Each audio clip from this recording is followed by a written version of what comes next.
Cheater exposed by sister's genius plan. This is the tale of myself and this perfect girl named Charlie. Part 1. Exposition. This took place roughly 2 years ago, at the twilight of my senior year of high school. It was early May, and our graduation was set for early June, so with most of our brains switched to summer mode and our teachers fresh out of fucks, my friends and I finally fell in line with the majority of our class and started ditching. Our friend group consisted of a handful of minor characters in addition to my boyfriend of 3 years, Kyle, my best friend since middle school, Sarah, myself, and a recent inclusion, Brad, who, not gonna lie, was and is a bit of a white knight. Kyle belonged to a Christian family. No, not the nice charity-giving, actually Christians, but rather the homophobic, slur-slinging, will kick a homeless guy in the face and then sit in church like a Saint Christians. They always went to church every Wednesday and Friday, and while they invited me, I never went due to being A, an agnostic, B, a closeted bisexual, and C, almost physically sick from their hypocrisy. They never really liked me because of this. They also were entitled. It wasn't evident until they got into trouble. You see, they helped organize the church's funding, grants, donations, charity, maintenance, etc., which put them pretty high on the pecking order. The church, while not the centerpiece of our part of town, still claimed a lot of the district's authority figures as patrons. It was the sort of unofficial institution that sneaks its way into politics without ever being directly involved. So whenever they got pulled over or issued a parking ticket, they'd drop a couple names and dodge the whole thing. Kyle himself was decent. I'd known him since elementary school. He was usually nice, and he was hot. Shallow, I know. But it was high school, so I tolerated his idiotic and oftentimes narcissistic behavior. They treated him like God's gift to Earth. But it was his sister, Charlie, who redeemed the whole family. She was a year younger than Kyle and I, and was the only genuine Christian in the group. However, she also had an impish streak in her that led to some fun hijinks. You could always tell she'd had a devilish epiphany with this little half smile she'd make. We'd often hang out, and she was a blast to be around. We were very close, and she often confided in me about stuff she couldn't tell her family. To me, a great friend. To them, the perfect little Christian daughter. Sarah was a really good friend who had helped me through the death of my mom. I wasn't diagnosed with depression or anything major, but I loved my mama to pieces, and it shattered me. Her and Kyle were always there for me, and she was the one who pushed me to ask him out. I trusted her about as much as any teenager could.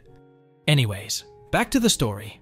One fateful Tuesday, Kyle, Sarah, myself, and our mutual friends headed downtown to get food, skate, and generally do stereotypical annoying teenage stuff. Getting bored of our current activities, I asked Kyle if he wanted to race on our boards to the end of the street. It was just past the lunch rush, so most people were either back in their offices or stuck in traffic. He accepted, and about 30 seconds and a loose flagstone later, I ended up planting my face into the sidewalk and fracturing my arm. I tried to shake it off, but no one else was having it. Considering I was walking like a newborn deer, and my arm was beginning to swell. We ended up making a visit to the ER, where they confirmed that yes, I did have a fractured arm and a concussion to boot. The concussion was my dumbass tax. It wasn't too big a deal as far as accidents go, but considering my sorry state, they wanted me to stick around so they could do a few more tests, brace my arm, and generally just ensure that I was healthy enough to return to my dumbassery. Thankfully, Kyle and Sarah had offered to stay with me because apparently their parents didn't care. And we were already ditching, so school the following day wasn't a big issue. I ended up spending the night in the hospital. The hospital had been understaffed for years, so once your condition was deemed stable, they tended to shove you into limbo. And went home the following day with the usual concussion orders. Effectively, I was to become as a vegetable for 10 days. Wanting to get back to my recently attained freedom, I complied, meaning I spent about 7 days sleeping and eating. I only picked up my phone after the doctor cleared me, to which I found an unexpected message. Part 2. The Act Brad had gotten my number from Kyle and sent me a link to a private data storing account, one of those services where you can upload videos, pictures, etc., and lock it behind a passcode for personal use only, and a password. I, being intrigued by this sudden plot hook in my boring life, followed it to find literal gigabytes of pictures, all showing Kyle and Sarah in compromising positions and captions hollering things that were definitely not beneficial to their relationship with the Lord.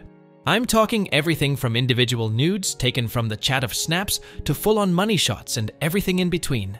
It looked like an amateur porn album. The most recent of which was dated to, as you probably guessed, that Tuesday evening. Brad explained that Kyle had this whole thing where he'd upload videos of him and Sarah doing it for his close circle to whack off at. I personally would have simply used Pornhub like a normal human, but Kyle had always been a little self-infatuated, so I wasn't too surprised at this Narcissus-level move. Brad had apparently just been included and was sickened by the whole thing. For context, in our 3 years of dating, the furthest Kyle and I had gone was a BJ after a football game that January. He spewed BS about saving it for marriage while dicking down my BFF. I was shattered. The two people I had placed my unconditional trust in had, without my knowing, been taking turns pounding that trust away, all the while being fully aware of their importance in my life. I confronted Kyle about this when we next hung out at his place, and he denied everything at first, said I was being a paranoid bitch. When I showed him the evidence, he involved his parents, who started claiming I photoshopped the photos and videos and threatened that they would report me for making child porn. Sarah and Kyle had only just turned 18 the past September. Knowing the police would prove me right, but not wanting to tank Brad for possession, our city had been throwing the book at people for this for years, I dropped it and left. I thought we'd broken up, but apparently his parents insisted we stay together until after graduation to save face with his extended family. Apparently they knew deep down he was guilty, but the usual EP tendencies flared up. Not wanting to make waves, yet I reluctantly complied and began regressing into my earlier negative mental spaces. Part 3. The Revenge. The funny thing about religious families is that they are just as prone to producing LGBT children as non-religious ones. Kyle had avoided the sickness. Charlie hadn't. Not 1 week after our argument, I was at Kyle's house, helping him keep up the act. We hardly interacted, so I turned to Charlie for companionship. This typically happened when Kyle and I would get into fights, as Charlie's chill demeanor and deep concern often led me to confide in her, sometimes with things I didn't even share with Sarah. This, being the biggest argument of our relationship, was no different. While we were chilling in her room, she started to get really antsy. Her normal bubbly demeanor was gone. Contrary to your typical homosexual, I didn't have a strong gaydar, so I assumed she'd learned of Kyle's infidelity. Well, yes, but actually no. I asked her what was wrong, and she said she had a secret to spill. I wasn't really in the mood for drama or comforting, but it being Charlie, I let her go. In what has yet to be the second biggest surprise of my life, she told me about how she'd been in the closet for years. 14 or 15 was when she first started figuring it out. And apparently for a long time she'd been trying to get closer to me because I was the only person she truly felt comfortable around. Her family was almost stereotypically homophobic and really only approved of her church friends. She was jealous of Kyle and our relationship, but thinking I was straight and not wanting to rock the boat, she resigned herself to her angsty teenage heartache. That was until the HMS relationship struck an infidelity iceberg, and she figured she could finally shoot her shot. Now, given any other circumstance, I would have said, hell no. We'd known each other for over a decade, and I'd been dating her brother for 3 years. It would have been scummy, and Charlie was practically a sister to me at this point. But then the blood started rushing, and the lizard brain started screaming for payback. I'll spare the details for her privacy, but one woohoo later, her and I were enjoying the afterglow when the gears really started turning. I felt like shit. I knew what I'd done was wrong, but given my current situation, I frankly didn't care about that. I more so felt bad for Charlie. At the time, my feelings were twisted and painful, and I thought I didn't really like her that way, so I thought I'd just one and done the only non-family member who I still trusted. She caught on to the vibe I was giving off and ended up talking me out of some bad thoughts while we got dressed and said our goodbyes. We ended up continuing the relationship after that. For her, she finally got to be with her longtime crush, and I got an escape. When the day of graduation came and went, we maintained the charade until both our families, as well as their church group, went over to their place for a massive dinner celebration and commemorative slideshow. Now I'd known about this event since the fall, and hadn't thought too much of it until the incident. During our fling, Charlie had been pushing me out of my slump and towards thoughts of vengeance.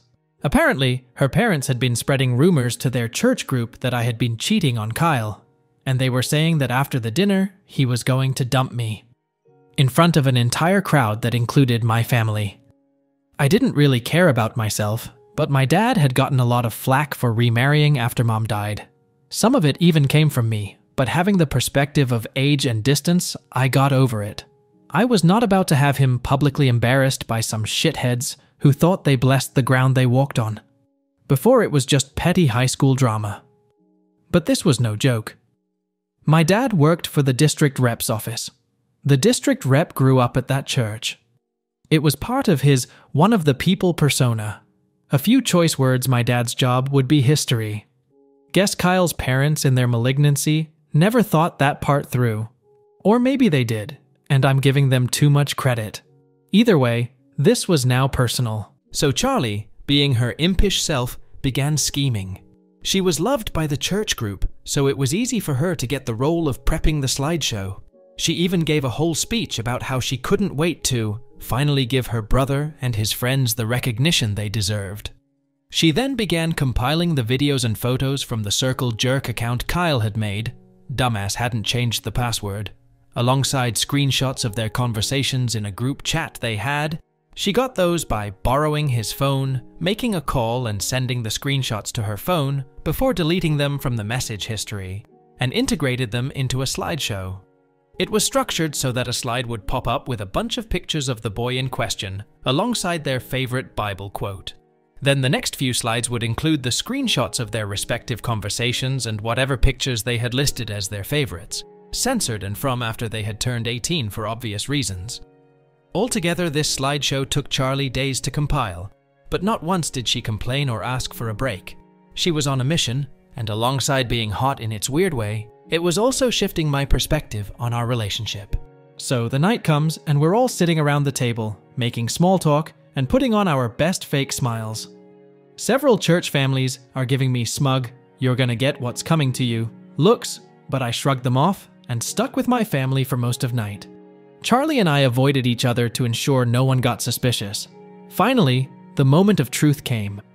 Everyone was called into the backyard, where they had rows of chairs set up in front of a massive projector. Charlie portrayed her best innocent little sister act before starting the soundtrack. The slides began to roll, and people began to gasp and yell, in tune to Good Old Days by Macklemore. Seeing the looks on Kyle and his family's faces as they realized what was happening was priceless. In turn, each boy was brought on screen and put on blast, and each time everyone was too busy recovering from the whiplash to stop it. The few that did tried to grab Charlie's laptop, but she quickly scooped it up and ran into the house, locking herself in a bathroom. The projector was wireless. No one thought to turn off the projector. Idiots. Finally, after almost 5 minutes of Bible quotes and nudes, the boy of the hour was put on screen. His quote, Hebrews 13:4.